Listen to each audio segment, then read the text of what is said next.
गुजरात के वडोदरा में heritage trust द्वारा विरासत लेक्चर सीरीज में बातचीत के लिए grand old man of Gujarat Abbas Tayyab ji and his place in the non cooperative and civil disobedience movement पर बातचीत के लिए सुप्रीम कोर्ट ऑफ इंडिया के वकील अनिल नोरिया को आमंत्रित किया गया। इस कार्यक्रम के आयोजन में नवरचना यूनिवर्सिटी और ओलंपिक सिटी का भी सहयोग रहा।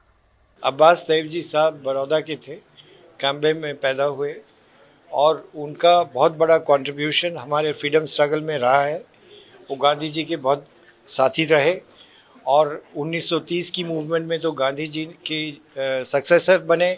जब गांधी जी के अरेस्ट हो गया तो उनका जो बड़ा कंट्रीब्यूशन रहा है 1919 की मूवमेंट में, 1920 की मूवमेंट में, 1928 की मूवमेंट में और 1930 की मूवमेंट में, और जब तक उनका इंतकाल हुआ 1936 में मसूरी में, का बहुत बड़ा पोजीशन रहा है हिंदुस्तान की स्ट्रगल में।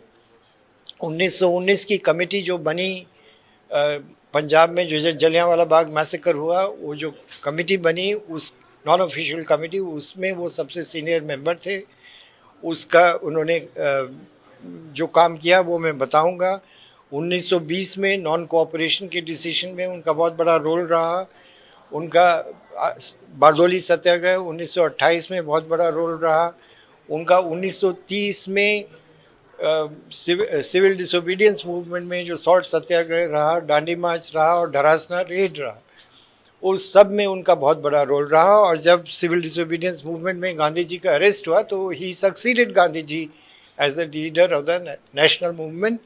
गांधी जी ने उनको नॉमिनेट किया एज हिज सक्सेसर, अपना सक्सेसर बनाया गांधी जी ने, उत्तरदायी बनाया नेशनल मूवमेंट सिविल डिसोबीडियंस का। नहीं, Abbas Tayyab ji became the national leader in 1930। तो और इतनी बड़ी उम्र में वो थे और उनकी लाइफ ये दिखाती है कि हमारा आज़ादी के आंदोलन में सब कौमों का शिरकत था।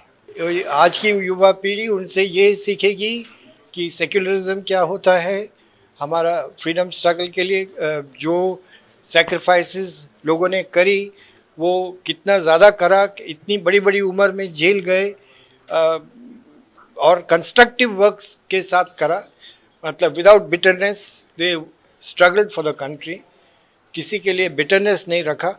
और इसी सब कम्युनिटीज़ के लिए काम किया और पुअर के लिए ख़ास तौर से काम किया और अपनी लाइफस्टाइल बदला। जो आदमी बड़ौदा का चीफ जस्टिस रहा हो, उसने अब जाके जेल जा रहा है फ्रीडम के लिए, तो वो बहुत बड़ी बात है।